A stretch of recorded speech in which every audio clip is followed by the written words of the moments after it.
Hoy, hermanos, vamos a continuar el estudio del seminario profético La Revelación de Jesucristo. Y lo haremos con el tema titulado La Iglesia de la Puerta Abierta. Abramos la Biblia en Apocalipsis 3, versículo 8. Apocalipsis 3, versículo 8. Dice la palabra de Dios: yo conozco tus obras. He aquí he puesto delante de ti una puerta abierta, la cual nadie puede cerrar. Porque aunque tienes poca fuerza, has guardado mi palabra y no has negado mi nombre. ¿A quién fueron dichas estas palabras y por quién? Miremos el verso 7. Escribe al ángel de la iglesia, ¿en dónde? En Filadelfia. Esto dice el santo, el verdadero, el que tiene la llave de David, el que abre y ninguno cierra, y cierra y ninguno abre. Como vemos, fue a la iglesia de Filadelfia, la sexta de las 7 iglesias que estaban en Asia en los días del apóstol Juan, a quien se le ofrece una puerta abierta, la cual nadie puede cerrar. Pero ¿quién se la ofrece? Ni más ni menos que el santo, el verdadero, el que tiene la llave de David. ¿Quién es él? Dejemos que las escrituras nos lo digan. Vamos a Lucas capítulo 1, verso 35. Lucas 1, verso 35.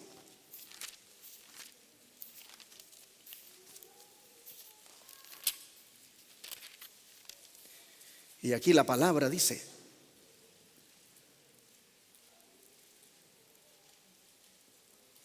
respondiendo el ángel le dijo: el Espíritu Santo vendrá sobre ti, y el poder del Altísimo te cubrirá con su sombra, por lo cual también el santo ser que nacerá será llamado Hijo de Dios. Aquí nosotros miramos que el ángel Gabriel, cuando se refiere al nacimiento de Jesús, él se refiere a él como el santo ser que nacerá. Pero veamos el libro de Hechos 4, verso 27. Hechos 4, verso 27.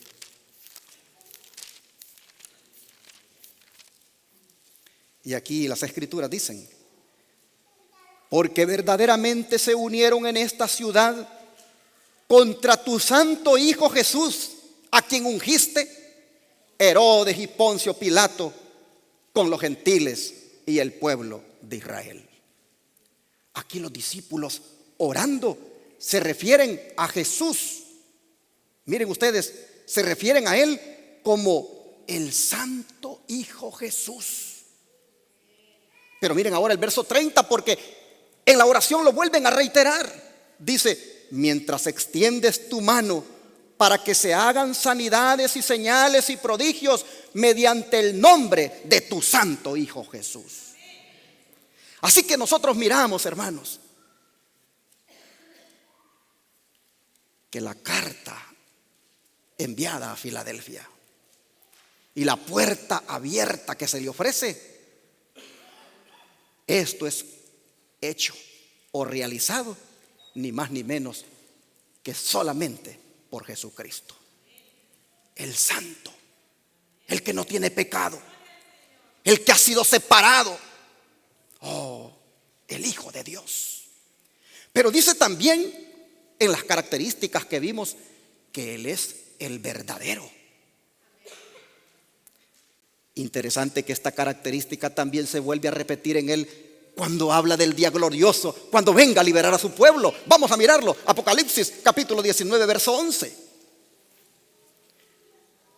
Apocalipsis 19, verso 11. Dice: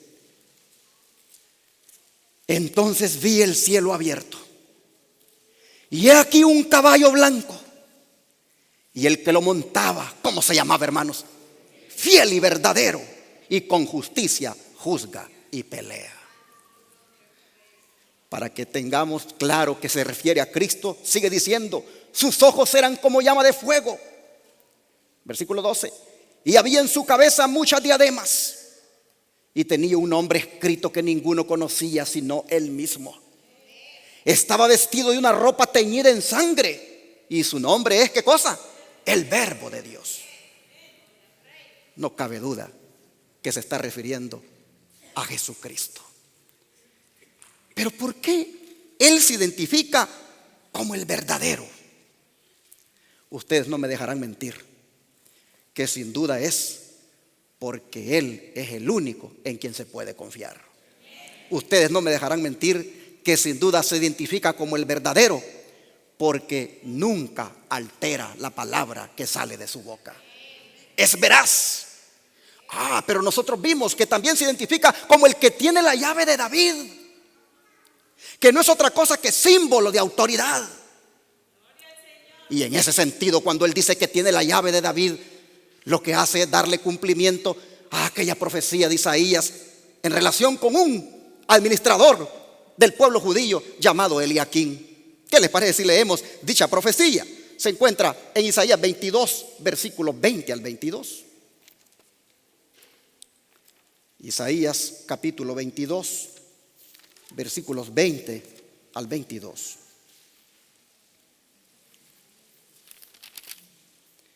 Y aquí las escrituras dicen: en aquel día llamaré a mi siervo Eliaquín, hijo de Hilcías, y lo vestiré de tus vestiduras y lo ceñiré de tu talabarte, y entregaré en sus manos tu potestad, y será padre al morador de Jerusalén y a la casa de Judá. Y pondré la llave de la casa de David sobre su hombro, y abrirá y nadie cerrará, cerrará y nadie abrirá. Estas palabras se le están diciendo a Sebna. Sebna en ese momento tenía la autoridad del palacio, pero a Sebna se le está quitando la autoridad en ese momento, y se le dice que se le va a dar ahora la autoridad a Eliaquín. El que va a tener la llave del palacio, se le dice, es Eliaquín, y él es el único que va a poder abrir. Y lo que él abra, nadie lo va a cerrar, y lo que él cierre, nadie lo va a abrir. Y cuando Cristo se identifica a la iglesia de Filadelfia y le dice: yo soy el que tengo la llave de David, el que abre y ninguno cierra, y el que cierra y ninguno abre, Él sencillamente está aplicando, hermanos, el cumplimiento de la profecía que se dio en aquel tiempo para Eliaquín. Eliaquín vino a ser prácticamente un símbolo de Cristo, quien es el que tiene la autoridad sobre su iglesia. Y porque tiene la autoridad sobre su iglesia, es que viene y le da a la iglesia de Filadelfia una serie de recompensas, empezando con la que leímos de la puerta abierta. Vamos otra vez a Apocalipsis 3, verso 8.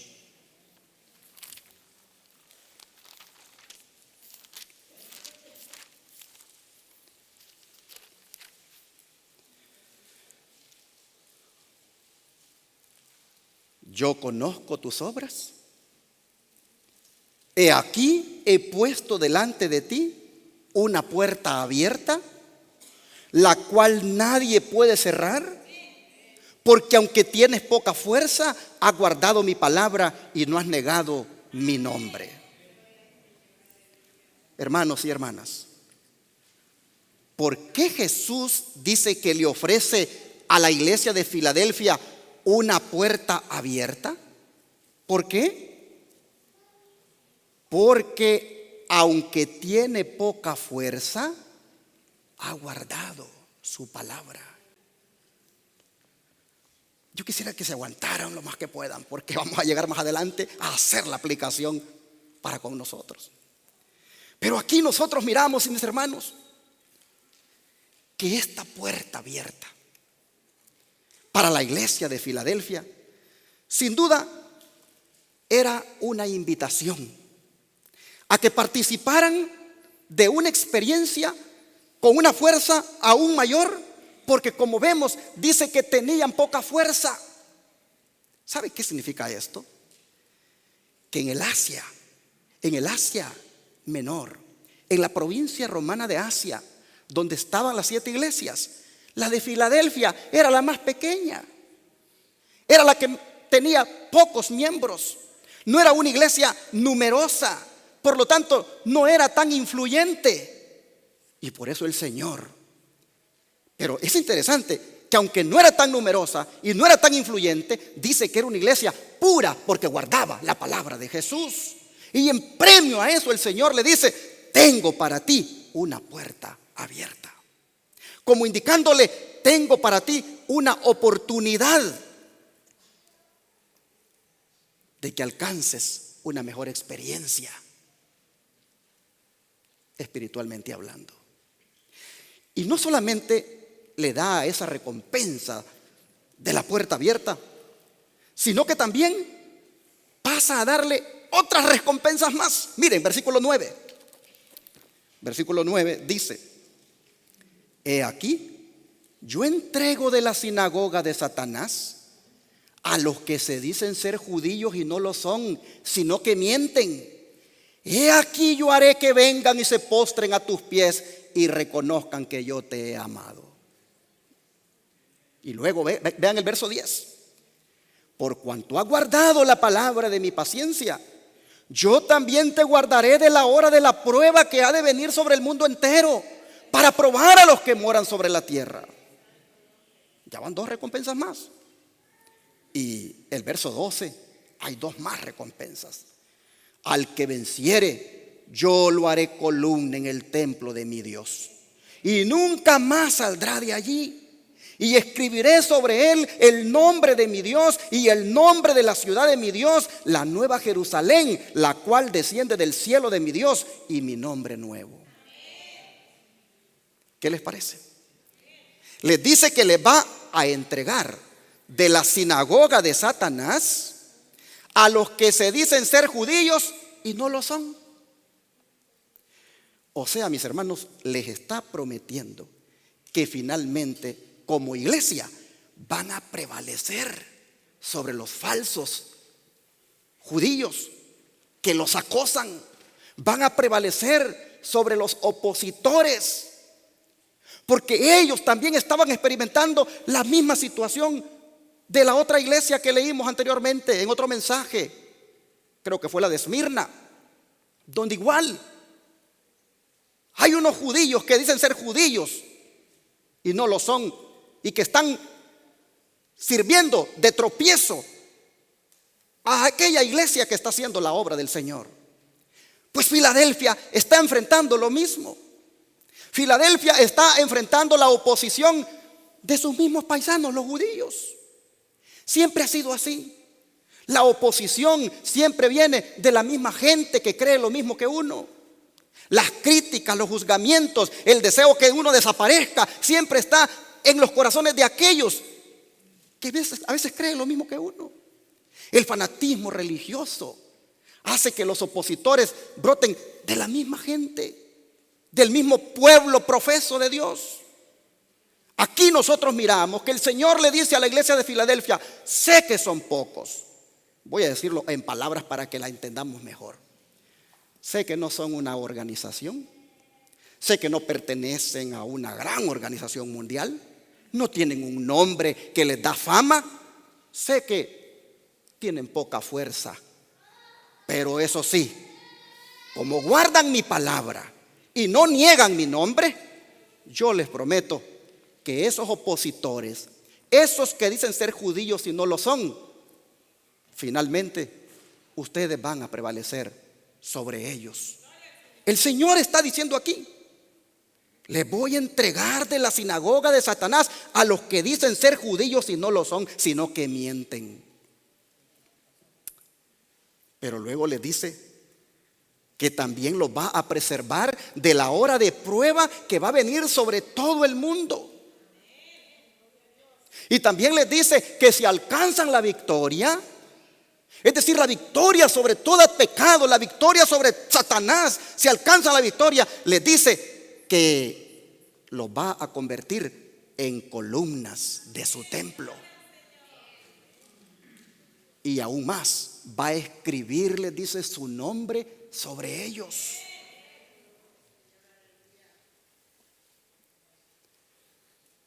Pero hermanos, si bien todo esto se aplicó a los miembros de la iglesia de Filadelfia que existió en Asia, hay otra aplicación histórica de este pasaje que como adventistas del séptimo día hemos encontrado al estudiar los mensajes a las 7 iglesias de Apocalipsis, siguiendo el método historicista de interpretación profética. Y la aplicación es que el mensaje a la iglesia de Filadelfia, que acabamos de leer, proféticamente encajó muy bien con la experiencia de la iglesia cristiana que existió entre los años de 1755 a 1844. Esa iglesia, ante señales como la del terremoto de Lisboa en 1755, el oscurecimiento del sol en 1780 y la caída de las estrellas en 1833, esa iglesia, ante esas señales espectaculares, experimentó, hermanos, el despertar espiritual más maravilloso que pudo haber ocurrido en la historia. Pues prácticamente ante esas señales, la iglesia de ese tiempo, la que existió desde 1755 a 1844, ante esas señales, la iglesia miraba que Jesucristo estaba a las puertas. Y hubo un despertar tremendo.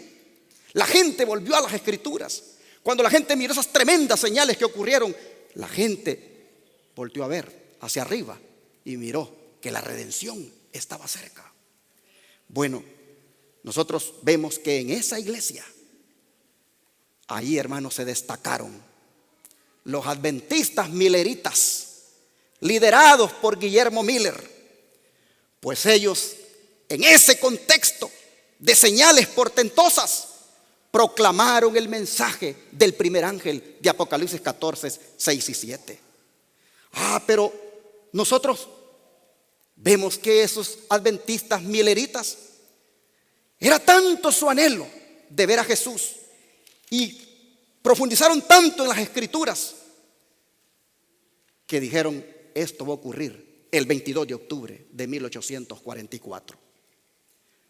Pero nosotros sabemos que Jesús no vino el 22 de octubre de 1844. De manera que un remanente de esa iglesia, Filadelfia, de esos adventistas mileritas, un remanente se dedicó a profundizar más en las escrituras. Y entonces miraron que el 22 de octubre de 1844 Cristo no tenía que haber venido aquí a la tierra, sino que descubrieron por los estudios que hicieron que Cristo ese día pasó del lugar santo al lugar santísimo en el santuario celestial para purificarlo de todos los pecados. Y descubrieron que ese día se abrió una puerta en el cielo para que Cristo entrara al lugar santísimo a hacer esa obra de purificación.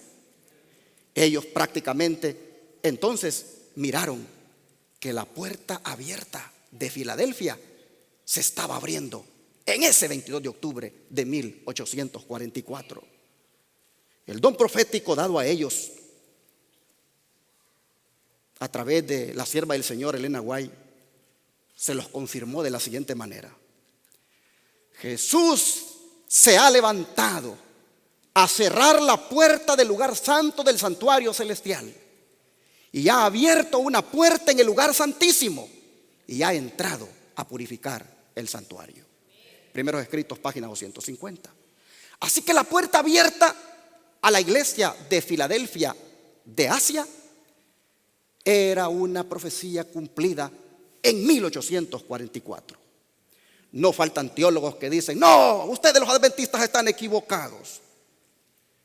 La puerta abierta fue la puerta de oportunidades que se le dio a la iglesia de ese tiempo, cuando ocurrió ese despertar, con los misioneros que se enviaron a diferentes partes del mundo, con el despertar que hubo en Gran Bretaña, con el que hubo en los Estados Unidos. Es una puerta de oportunidades al evangelio la que está aquí hablando Jesús.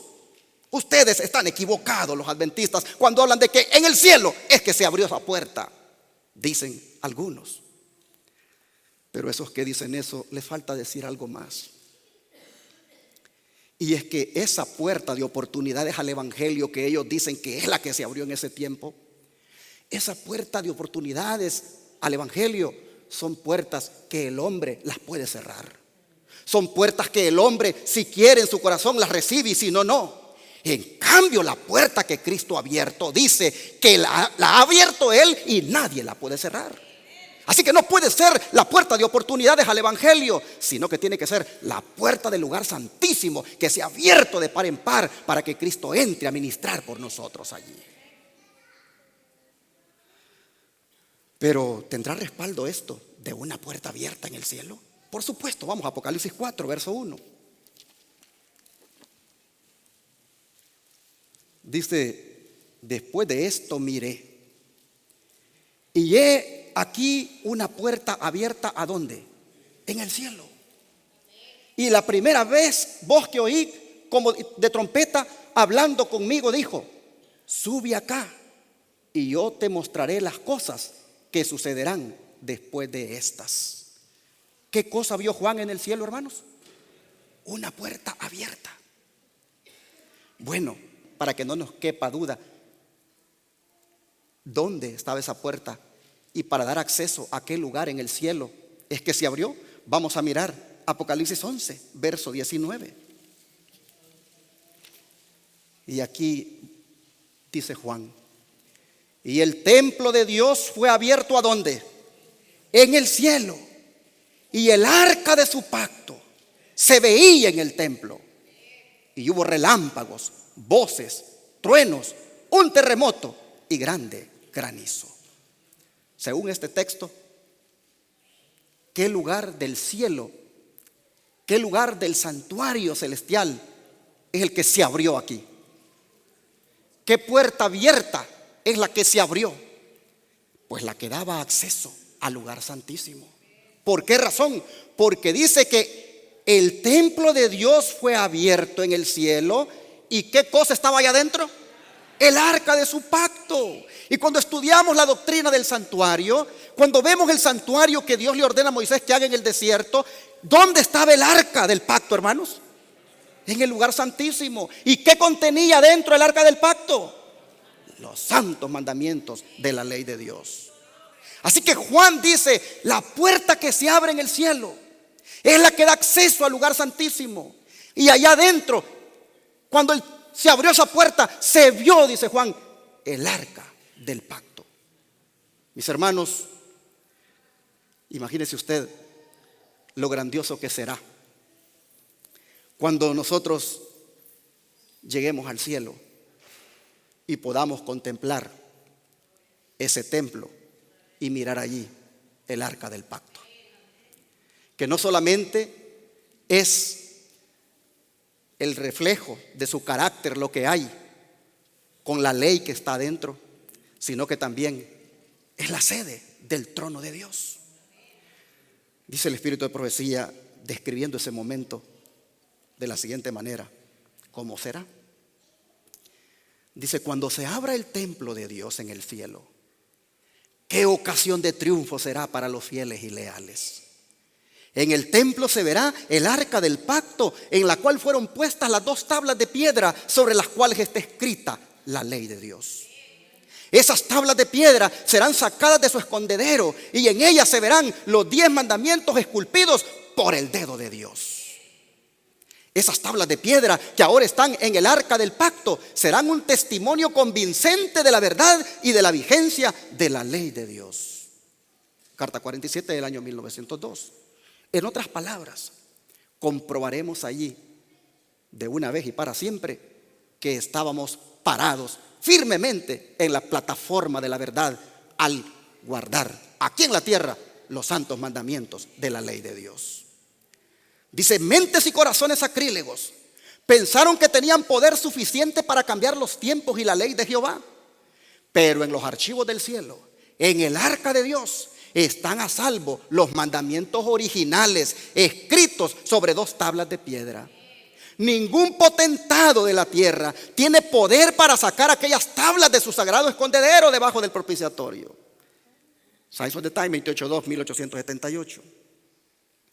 Noten, ningún potentado de la tierra tiene poder para sacar aquellas tablas de su sagrado escondedero.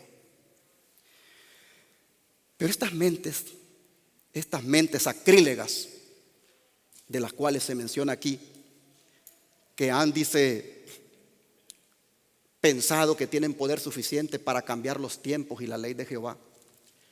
Estas mentes y corazones sacrílegos no son otros que los papas, que a lo largo de la historia han cambiado la santa ley de Dios a su antojo y han arrastrado a millones de cristianos a una apostasía generalizada al enseñarles que guarden el domingo, día de reposo falso, en lugar del sábado.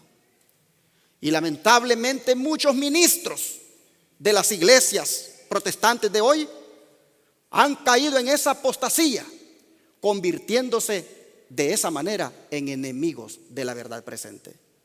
Porque la verdad presente para este tiempo es que una puerta abierta está en el cielo, y allá adentro, en el lugar santísimo, Jesús ministra y la santa ley de Dios brilla para el mundo. Dice el don profético que los enemigos de la verdad presente han estado tratando de abrir la puerta del lugar santo que Jesús cerró y de cerrar la puerta del lugar santísimo que Él abrió en 1844, donde está el arca que contiene las 2 tablas de piedra en las cuales fueron escritos por el dedo de Jehová los 10 mandamientos. Primeros escritos, página 43. ¿Por qué en 1844 fue abierta la puerta? Porque, mis hermanos, era entonces cuando se cumplían los períodos proféticos del libro de Daniel, aquellos que abarcan 2300 años, y que justamente el 22 de octubre de 1844 coincidió con aquel día de expiación que se hacía en el santuario terrenal, donde el sumo sacerdote entraba al lugar santísimo y podía ministrar ante el arca, el cual contenía los santos mandamientos de Dios y al mismo tiempo era símbolo de su trono. Ese 22 de octubre de 1844 coincidió con aquel día de la expiación que se celebraba en el santuario terrenal. Por eso, hermanos, es que es ese día que la puerta del lugar santísimo se abrió. Sigue diciendo el don profético, primeros escritos, página 42 a 43. Se me mostró que los mandamientos de Dios y el testimonio de Jesucristo acerca de la puerta cerrada no pueden separarse, y que el tiempo en que los mandamientos de Dios habían de resplandecer en toda su importancia, y cuando el pueblo de Dios había de ser probado acerca de la verdad del sábado, era cuando se abriera la puerta en el lugar santísimo del santuario celestial, donde está el arca que contiene los 10 mandamientos. Esta puerta no se abrió hasta que hubo terminado la mediación de Jesús en el lugar santo del santuario en 1844. Entonces Jesús se levantó, cerró la puerta del lugar santo, abrió la puerta que da al lugar santísimo y pasó detrás del segundo velo, donde está ahora al lado del arca y a donde debe llegar la fe de Israel. Vi que Jesús había cerrado la puerta del lugar santo y nadie podía abrirla, y que había abierto la puerta que da acceso al lugar santísimo y nadie puede cerrarla. Y que desde que Jesús abrió la puerta que da al lugar santísimo, que contiene el arca, los mandamientos han estado brillando hacia los hijos de Dios. Y estos son probados acerca de la cuestión del sábado. A ver, hermanos, ¿desde cuándo dice que están siendo probados los hijos de Dios en cuanto a la cuestión del sábado? ¿Desde cuándo? desde cuando la puerta se abrió. ¿En qué año? En 1844. Desde entonces el pueblo de Dios está siendo probado en cuanto a la cuestión del sábado. Dice, vi que la prueba actual acerca del sábado no podía producirse antes que terminase la mediación de Cristo en el lugar santo y él hubiese pasado al interior del segundo velo. Por lo tanto, los cristianos que durmieron o que murieron antes que se abriera la puerta de acceso al Santísimo, cuando terminó el clamor de medianoche, el séptimo mes en 1844, sin haber guardado el verdadero día de reposo, descansan ahora en esperanza. ¿Por qué? Porque no tuvieron la luz ni la prueba acerca del sábado que tenemos ahora desde que la puerta se abrió. Así que, hermanos, la puerta que se le ofrecía a la Filadelfia literal era una profecía de la puerta que se le abriría a la Filadelfia espiritual, la que existió en esos periodos de 1755 a 1844. Esta fue la iglesia que recibió el mensaje del primer ángel. Esta fue la iglesia de los adventistas mileritas que proclamaron que Jesús vendría aquel 22 de octubre. La equivocación estuvo en decir que vendría aquí a la tierra. No miraron que vendría del lugar santo al lugar santísimo y que la puerta se abriría para que Él entrara a ministrar allí. Pero esta puerta, hermanos, que está abierta en el cielo desde 1844, también es una puerta de esperanza para todos nosotros. ¿Por qué razón? Por esto que les pongo acá en la pantalla. El testigo fiel declara: mirad que os he puesto delante una puerta abierta. Demos gracias a Dios con corazón y alma y voz y aprendamos a acercarnos a Él como por una puerta abierta, creyendo que podemos acercarnos libremente con nuestras peticiones y que Él oirá y responderá. Río Ángel 7:9, 1908. Cuando tú vas a algún lugar y miras la puerta abierta, tú ves que allí hay una oportunidad para entrar. Este servidor tuvo un trabajo hace muchos años y el trabajo mío era abrir la puerta a las 2 de la madrugada, porque a esa hora ya había gente esperando entrar a ver un médico para el cual este servidor trabajaba. Y mi trabajo era levantarme a las 2 de la mañana, abrirles la puerta y volverme a acostar, a seguir durmiendo. Pero desde el momento en que esa puerta yo la abría, entraba la gente y quedaba abierta. Y todo el que llegara después a las 4 de la madrugada, a las 5, la puerta estaba abierta y podía entrar. Dice el don profético que nosotros deberíamos de estar agradecidos por la puerta que ha abierto Jesús en el cielo, porque esa nos da a nosotros libre acceso a Él. Esa nos da a nosotros, hermanos, una oportunidad de entrar y de llevarle a Él nuestras peticiones. La puerta abierta en el lugar santísimo es para que todos los que estamos aquí entremos todos los días y por la gracia de Jesús encontrar allí oportuno socorro para todos los problemas. Sigue diciendo el don de profecía: el testigo fiel nos ha dado la seguridad de que ha puesto ante nosotros una puerta abierta que nadie puede cerrar. Muchos de los privilegios del mundo, dice, se les puede negar a los que están procurando ser fieles a Dios. Su camino puede ser obstruido y su obra estorbada por los enemigos de la verdad. Pero no hay poder capaz de cerrar la puerta de comunicación entre Dios y sus almas. Ni el hombre ni Satanás pueden cerrar la puerta que Cristo ha abierto para nosotros. Puerta de comunicación. Podemos entrar con toda libertad. Esto está en la Revisión General 26.3, 1889. Pero luego en el manuscrito 92 del año 1901 dice: cada vez que seamos tentados, tenemos esta puerta abierta para contemplar.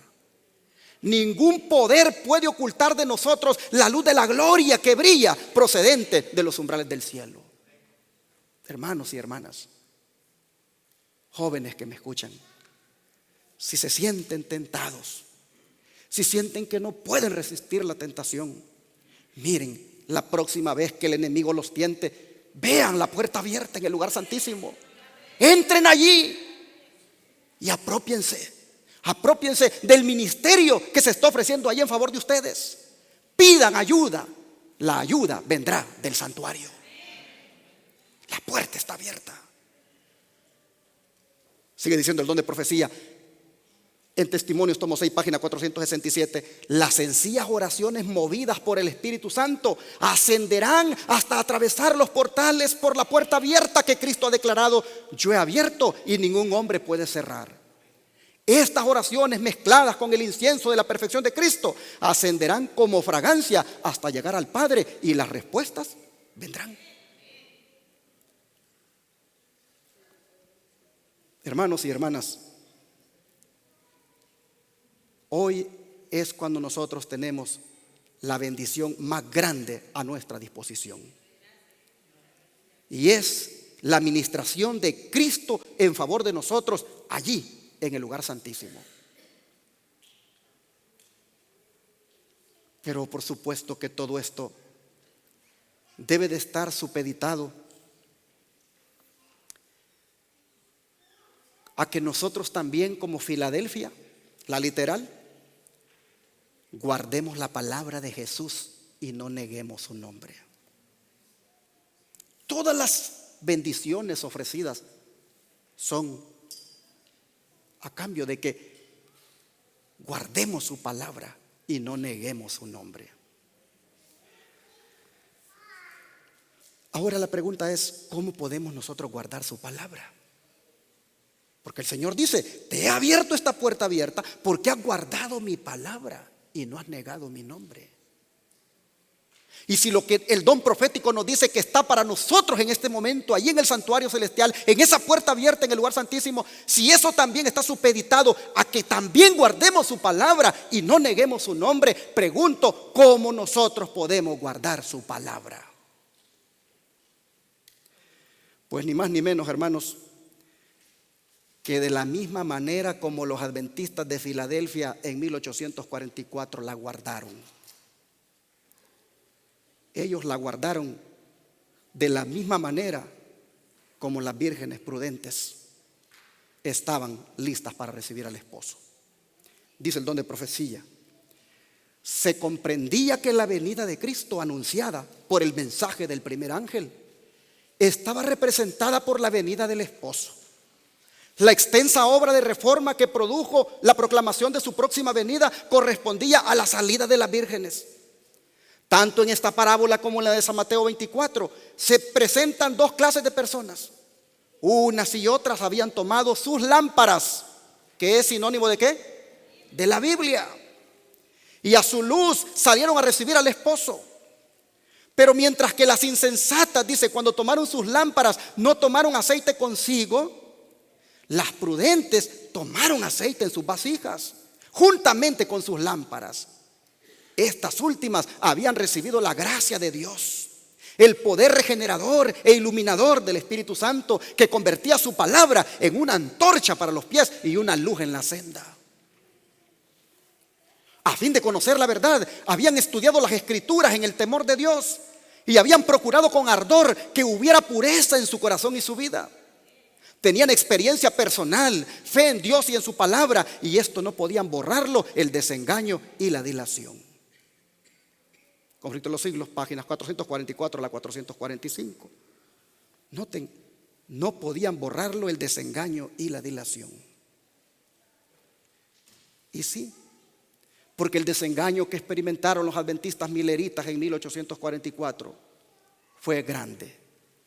Ellos experimentaron el mayor chasco que se puede haber experimentado al ver que Jesús no vino aquí a la tierra como ellos lo dijeron. De manera, hermanos, que si hay algo que aprender de aquellos adventistas mileritas, de aquellos adventistas de Filadelfia, es, mis hermanos, que nosotros también debemos guardar la palabra de Dios.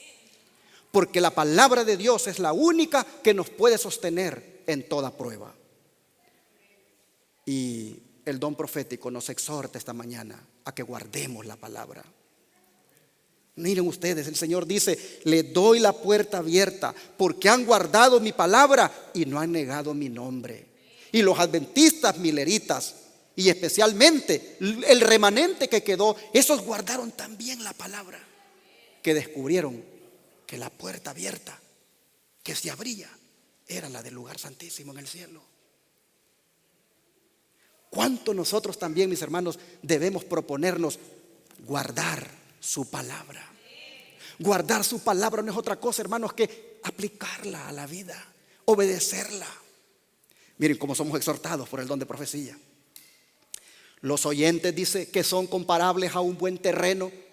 Habiendo oído la palabra, ¿qué hacen? La guardan. Y Satanás, dice, con todos sus agentes del mal, ¿qué cosa? No puede arrebatársela. No es suficiente solo oír o leer la palabra. El que desea sacar provecho de las Escrituras debe meditar acerca de la verdad que le ha sido presentada. Por medio de ferviente atención y del pensar impregnado de oración, debe aprender el significado de las palabras de verdad y debe beber profundamente del espíritu de los oráculos santos. Palabra de Dios, Gran Maestro, página 39. Pero como ya leímos, hermanos, los adventistas de Filadelfia tenían la característica de que no solamente guardaban la palabra, sino que también no negaban el nombre de Jesús. Y nosotros también, hermanos, debemos tener ese cuidado de no negar el nombre de Jesús. ¿Saben ustedes que hay riesgos todos los días de negar el nombre de Jesús? Y como los adventistas de la Filadelfia espiritual y los cristianos de la Filadelfia literal no negaban el nombre del Señor, nosotros de la misma manera en este tiempo, como adventistas del séptimo día, debemos cuidar de no negar el nombre de nuestro Señor Jesucristo. ¿Cómo lo podemos negar? ¿De qué manera? Que nos diga el don profético, se los pongo acá. Un espíritu contrario al espíritu de Cristo, ¿qué haría? Le negaría. Y vamos a ver ahora cuál es el espíritu contrario al espíritu de Cristo. Los hombres pueden negar a Cristo haciendo ¿qué cosa? Calumniando, hablando insensatamente y profiriendo palabras falsas o hirientes. Pueden negarle rehuyendo las cargas de la vida, persiguiendo el placer pecaminoso. Pueden negarle conformándose con el mundo, siguiendo una conducta descortés, amando sus propias opiniones, justificando al yo, albergando dudas, buscando dificultades y morando en tinieblas. De todas estas maneras declaran que Cristo no está en ellos. Y cualquiera que me negare delante de los hombres, dice él, le negaré yo también delante de mi Padre que está en los cielos. Así que, mis hermanos, si nosotros cumplimos con las dos características de guardar su palabra y no negar su nombre, entonces sin duda se va a cumplir todas las recompensas que nosotros vimos que Jesús ha ofrecido a la iglesia de Filadelfia. Recompensas como las del versículo 9, que dice de que Él hará que los que dicen ser judíos y no lo son, vengan prácticamente a reconocernos como el pueblo de Dios. Yo te entregaré, dijo el Señor. Vamos otra vez a mirar ese versículo 9. Yo te entrego de la sinagoga de Satanás a los que dicen ser judíos y no lo son, sino que mienten. He aquí yo haré que vengan y se postren a tus pies y reconozcan que yo te he amado. Si guardamos su palabra y no negamos su nombre, la puerta del lugar santísimo está abierta para nosotros, para que entremos allí y hallar oportuno socorro. Pero también los que dicen ser judíos y no lo son, se nos ofrece a nosotros también que vendrán y se postrarán a nuestros pies y reconocerán que el Señor nos ha amado. ¿Y quiénes podrán ser en el tiempo del fin? Estos que dicen ser judíos y no lo son, y que vendrán finalmente, a los que han guardado la palabra y no han negado su nombre, vendrán finalmente a postrarse a sus pies. ¿Quiénes son estos? Dejemos que el don de profecía nos lo diga. En esta cita, que está escrita en una palabra a la manada pequeña, página 12, dice: ¿pensáis que los que se postran a los pies de los santos al final van a ser salvos? Porque resulta que hay una interpretación, y aún de teólogos adventistas, de que lo que nosotros deberíamos de entender con eso de que vendrán esos que dicen ser judíos y no lo son, dicen que lo que deberíamos de entender es el triunfo que tendremos de verlos a ellos que se convertirán aceptando al Señor. Esa es una gran mentira. Por revelación del Espíritu Santo dice: ¿pensáis que los que se postran a los pies de los santos al final van a ser salvos? En este punto dice: debo diferir con usted, pues Dios me mostró que esta clase eran adventistas profesos que habían apostatado y crucificaron de nuevo al Hijo de Dios y lo pusieron a vergüenza abierta. Y en la hora de tentación que ha de venir para mostrar el verdadero carácter de todos, ellos sabrán que están para siempre perdidos, y sobrecogidos de angustia de espíritu se postrarán a los pies de los santos. A ver, ¿quiénes serán esos judíos que dicen que son, pero no son, y que terminarán postrados a los pies de los fieles y reconociendo que el Señor los había amado? Son, dice, adventistas profesos que han apostatado para cuando ese momento se cumpla esto que estamos leyendo. Hermanos y hermanas, cuán importante es que como adventistas del séptimo día nos mantengamos fieles al mensaje. Cuán importante es que como adventistas del séptimo día nos mantengamos fieles a Jesús, que nunca apostatemos, y entendiendo como apostatar, dejar a nuestro Dios. No dejar una organización religiosa, eso no es apostatar, sino dejar a nuestro Dios, darle la espalda a nuestro Dios, volver a andar pisoteando los santos mandamientos de la ley de Dios, volver a guardar el domingo, día de reposo falso, día pagano. Cuán importante es que como adventistas nos mantengamos fieles a la verdad presente, porque en caso de apostatar terminaremos, dice, postrados a los pies del remanente que se mantendrá fiel, y reconoceremos que estos Dios los amó. Por eso hoy por hoy, si adventistas algunos llegaran a andar criticándonos, sirviendo de opositores y sirviendo siempre de piedra de tropiezo a la obra que hacemos, hermanos, dejémosle al Señor que a su debido tiempo ellos, si no se arrepienten, pues tengan que pasar por esta triste experiencia. Dejémosle a Dios eso. Pero está escrito que al remanente fiel de Dios, el Señor le va a recompensar, mirando a sus opositores, mirando a sus adventistas profesos que apostataron. El Señor les dice: terminarán a sus pies. Bueno, aquí está hablando de adventistas profesos que han apostatado. Pero miren la siguiente declaración: los 144,000 estaban todos sellados y perfectamente unidos. En su frente llevaban escritas estas palabras: Dios, Nueva Jerusalén. Y además una brillante estrella con el nuevo nombre de Jesús. Los impíos se enfurecieron al vernos en aquel santo y feliz estado. ¿Quiénes se enfurecieron?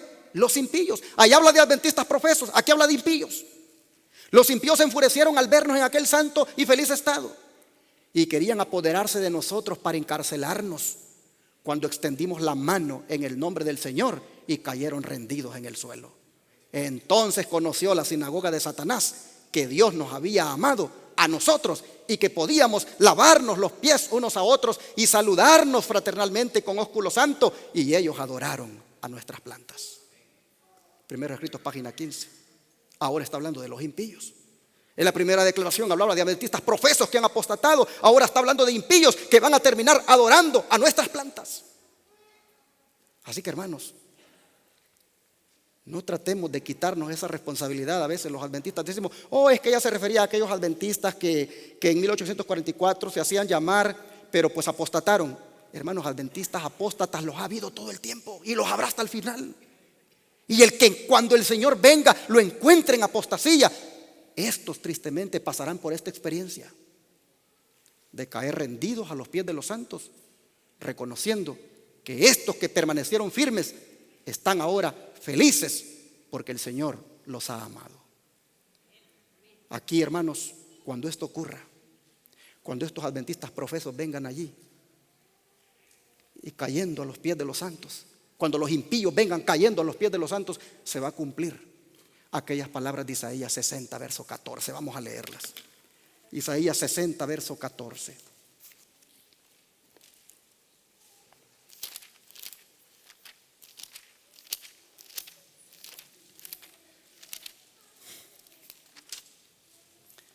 Dice la palabra: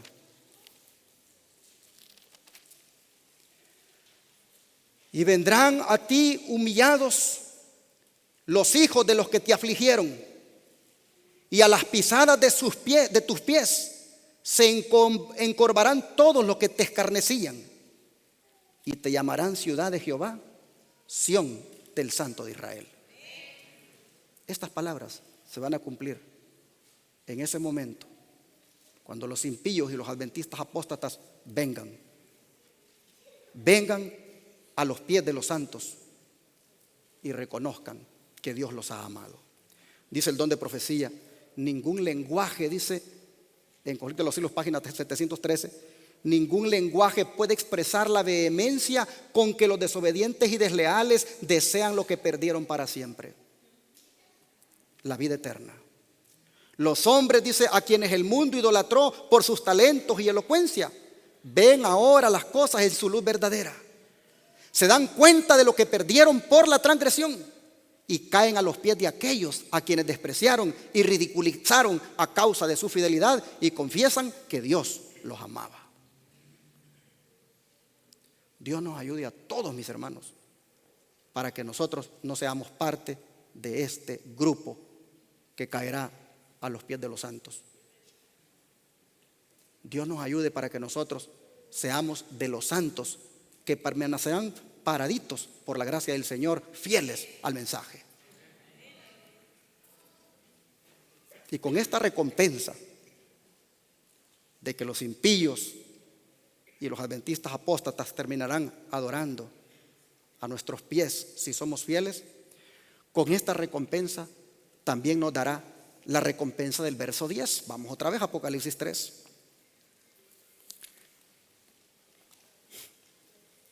Y aquí nosotros vemos que dice lo siguiente: por cuanto has guardado la palabra de mi paciencia, yo también te guardaré de la hora de la prueba que ha de venir sobre el mundo entero, para probar a los que moran sobre la tierra.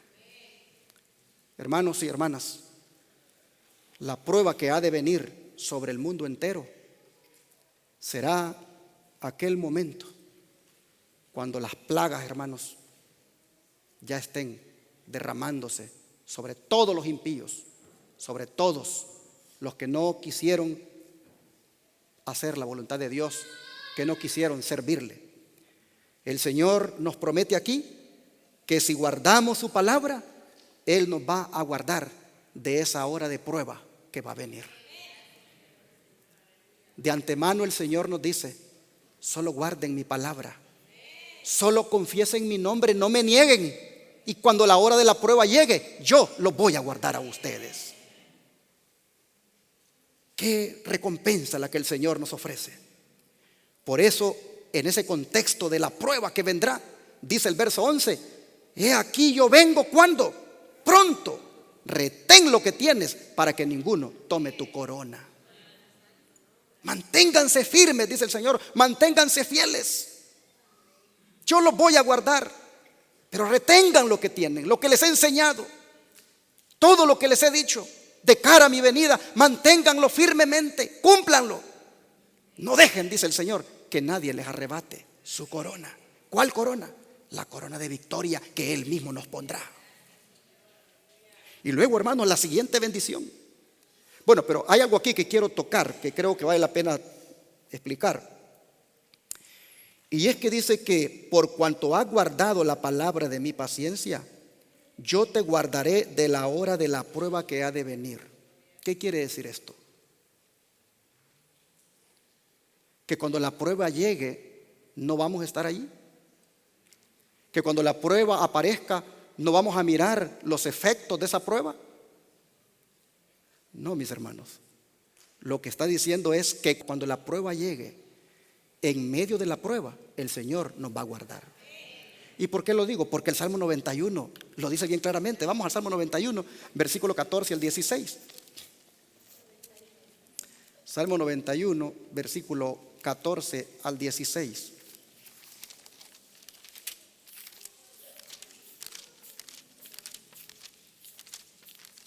Dice la palabra: por cuanto en mí ha puesto su amor, yo también lo libraré. Le pondré en alto por cuanto ha conocido mi nombre. Me invocará y yo le responderé. Con él estaré yo fuera de la angustia, retirado de donde está la angustia. No, dice, con él estaré yo. ¿En dónde? En la angustia. ¿Y qué va a hacer? Dice, lo libraré y le glorificaré. Lo saciaré de larga vida y le mostraré mi salvación.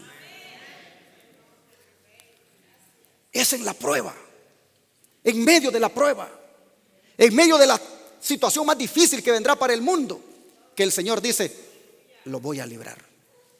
De manera, mis hermanos, que teniendo esto claramente, es mejor que nosotros nos mantengamos más y más unidos con Jesús, orando, estudiando las Escrituras, hoy más que nunca, hermanos, consagrándonos más. Y qué bendición la que nos dará. Volvamos otra vez, porque todavía hay más recompensas en Apocalipsis 3. Volvamos otra vez allí y miren la otra recompensa que nos dará el Señor si nosotros somos vencedores, victoriosos. Dice el verso 12: al que venciere, yo lo haré columna en el templo de mi Dios, y nunca más saldrá de allí. Y escribiré sobre él el nombre de mi Dios y el nombre de la ciudad de mi Dios, la nueva Jerusalén, la cual desciende del cielo de mi Dios, y mi nombre nuevo. ¿Cuántos quieren esta recompensa? ¿Cuántos quieren ser columna en el templo de Dios? ¿Sabe lo que eso significa? Ser columna en el templo de Dios, lo que significa es que permanecerás siempre en la presencia de Dios. Nunca más vas a querer salir de la presencia de Dios como Lucifer un día salió. No, tú siempre permanecerás ante su presencia. Serás columna en el templo de Dios. El templo de Dios es símbolo de su presencia. Estarás ante su presencia eternamente. Pero dice también que pondrá su nombre sobre nosotros. ¿Qué cosa es eso? Estampará para siempre su carácter, pues el nombre es símbolo del carácter de una persona. Estampará para siempre su carácter. Y dice también que escribirá sobre nosotros el nombre de la nueva Jerusalén. Cuando a un hermano le preguntan, ¿y usted de dónde es? Soy de México. ¿Qué está diciendo él ahí? Que él pertenece a ese país. Cuando le preguntan a usted, ¿y usted es mexicano o salvadoreño? salvadoreño. ¿Por qué se identifica así? Porque él pertenece a ese país. Entonces, cuando dice aquí que el Señor va a escribir sobre nosotros el nombre de la santa ciudad, la Nueva Jerusalén, ¿qué quiere decir eso? Que escribirá ese nombre en nosotros como señal de que a esa ciudad pertenecemos. Nosotros, hermanos, para siempre perteneceremos a la Nueva Jerusalén. Para siempre perteneceremos a la santa ciudad. Y por eso se escribirá no más mexicano, no más salvadoreño, no más peruano. Se escribirá Nueva Jerusalén en nosotros. Porque allí perteneceremos a esa ciudad. El Señor dice: sean fieles, alcancen la victoria. Los que alcancen la victoria les ofrezco todo esto: columna en mi templo, nombre mío sobre ellos, el nombre de mi ciudad. Oh, hermanos, qué recompensas más hermosas. Dice el don de profecía: y aún después que los santos, dice, han sido sellados con el sello del Dios vivo, sus elegidos pasarán individualmente por pruebas. Vendrán aflicciones personales, pero el horno es estrechamente vigilado por un ojo que no permitirá que el oro sea consumido. La indeleble marca de Dios está sobre ellos. Dios puede alegar que su propio nombre está escrito allí. El Señor los ha sellado. Su destino está escrito. Dios, la Nueva Jerusalén, son la propiedad de Dios, su posesión. Testimonios para los Ministros, página 453 a la 454. De manera, mis hermanos, que ojalá que todos los que estamos aquí un día pertenezcamos a la santa ciudad, la Nueva Jerusalén. Ojalá que todos los que estamos aquí seamos columnas en el templo de Dios, en el sentido de que estaremos permanentemente ante su presencia, en el sentido también de que escribirá su nombre y estampará para siempre su carácter en nosotros. Por eso termino con el verso 13, donde dice que el que tiene oído, oiga qué cosa, lo que el Espíritu dice a las iglesias. En otras palabras, Cristo ha hablado esta mañana a través de su Santo Espíritu. A través de su Espíritu Santo, Cristo ha dicho todo esto para nosotros como iglesia. Hermanos y hermanos, ha dicho el Señor: tengo una puerta abierta para ustedes. De manera que termino con esta declaración inspirada. Levantemos nuestros ojos hacia la puerta abierta del santuario celestial, donde la luz de la gloria de Dios resplandece en el rostro de Cristo, quien también puede salvar hasta los sumos a los que se acercan a Dios por medio de Él. Camino a Cristo, página 102. Pregunto en esta hora y que lo oiga Jesús. Sabiendo que Él ha abierto una puerta para nosotros en el lugar santísimo, ¿cuántos quieren entrar? Dios les bendiga, porque hermanos, si entramos desde ya por la fe, está garantizada que todas las recompensas a la iglesia de Filadelfia también serán de nosotros. Que Dios les bendiga.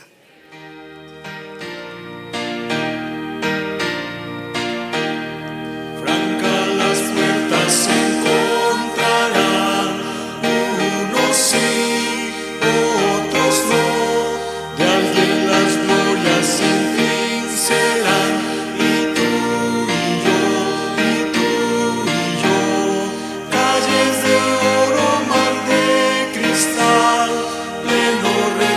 Perfecto amor, unos tendrán celestial hogar, y tú y yo, fieles discípulos de Jesús, unos sí, otros no, logran corona en vez de cruz, y tú y yo, ora el Rey en gloriosa luz, con Él no puede haber dolor, de alguien es esta beatitud, y tú y yo, llegan a tiempo pasando bien, unos sí, otros no, estos las puertas cerradas ven, y tú y yo, ciegos y sordos hoy nada creen,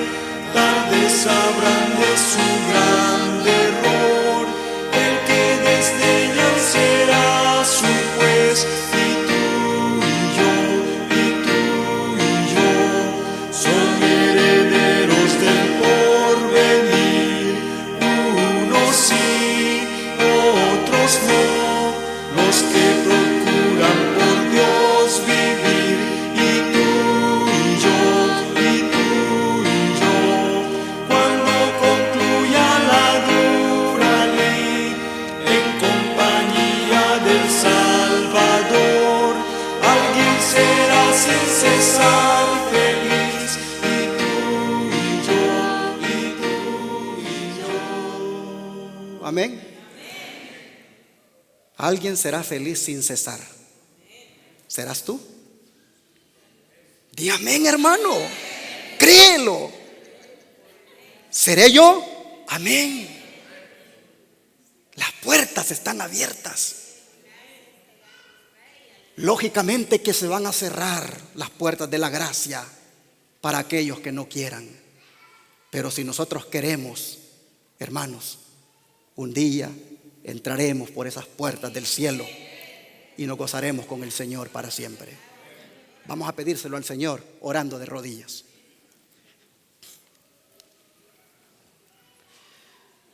Amado Padre, gracias, Señor, porque hay una puerta abierta para nosotros. Y para el mundo, Señor, desde 1844, esa puerta abierta le ha estado diciendo: miren lo que hay adentro de esa puerta. Un lugar santísimo, donde el sumo sacerdote ministra por su pueblo. Miren lo que hay allí. Una santa ley de Dios que sigue brillando, que sigue siendo válida. Oh Padre, te rogamos que nosotros, que por tu gracia y por tu amor, hemos entrado contigo al lugar santísimo, hemos entrado por esa puerta abierta. Padre, te rogamos que nos mantengamos al lado tuyo por siempre. Ayúdanos, Señor, a perseverar en la fe. Ayúdanos, Padre, a que este mensaje que hemos conocido lo vivamos, nos gocemos en él, lo compartamos. Ayúdanos, Señor, para que por esas puertas eternas nosotros un día físicamente también podamos entrar. Gracias por ahora que estás allí ministrando por nosotros. En ti ya llegamos, en ti hemos sido bendecidos. De manera, Señor, que te rogamos que nos mantengamos contigo siempre. Danos, Señor, victoria sobre el pecado. Ayúdanos a guardar tu palabra, a no negar nunca tu nombre, y danos así el privilegio de un día ser columnas en tu templo. Gracias por esta palabra en el nombre de Jesús. Amén.